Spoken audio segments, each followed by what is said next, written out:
Hey guys, let's prepare quick, easy and classy mayo cheese sandwich loved by almost everyone. So first up, in a large mixing bowl, we'll add in a few veggies. So in goes half a capsicum thinly sliced. You can use different colored capsicum also here. 1 carrot grated or in small pieces.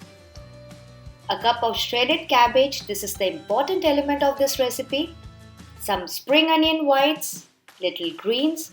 If you want, you can use the regular onions too or simply skip it.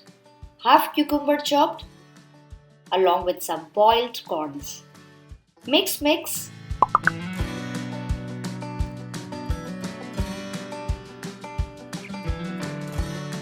Then goes in some salt to taste and black pepper to season. I'm also adding half a teaspoon of Red Chili Flakes for extra spicy kick. Mix everything really well again.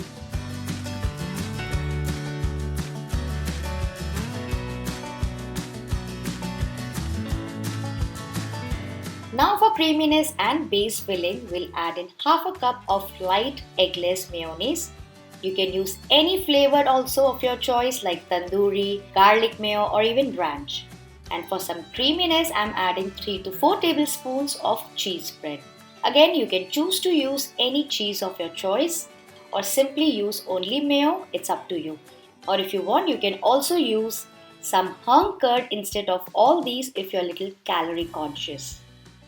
Mix everything really well until you see all the vegetables are beautifully coated with this creamy base. So this veggie mixture is ready, keep it aside. Next, here I have taken few fresh white bread slices. We'll trim the corners, and it is not mandatory to trim the corners, but it makes it visually better and more appealing. And if you want, you can also use brown bread instead.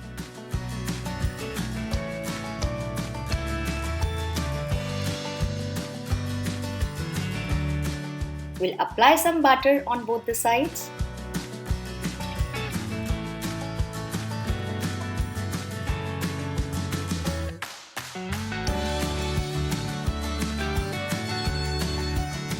And then place a generous amount of this veggie filling onto the buttered side. If you want, you can also use a little bit of chili sauce or ketchup here. This light and mildly flavored sandwich is perfect for a picnic, party food or even for tiffin box. Just make sure to properly wrap it with a foil or cling wrap if you're using for tiffin box. Place the other bread slice onto it and press it very slightly so that it sticks onto it. And then I'm going to cut it into triangles. You can cut into desired shapes or any small square pieces also. It's up to you. You can see this, it looks so refreshing. You can also use some boiled potatoes, some boiled eggs, some cooked chicken, tinned pineapple in the filling also. These vegetables give a good crunch and nutritional boost to the sandwich, and if you want, you can further toast it also with some butter. So guys, I hope you enjoyed this very easy peasy recipe. Do give it a try and let me know your thoughts on it. And if you plan to recreate the same, don't forget to tag me. My socials are listed below. I'll see you soon with a brand new one. Bye bye.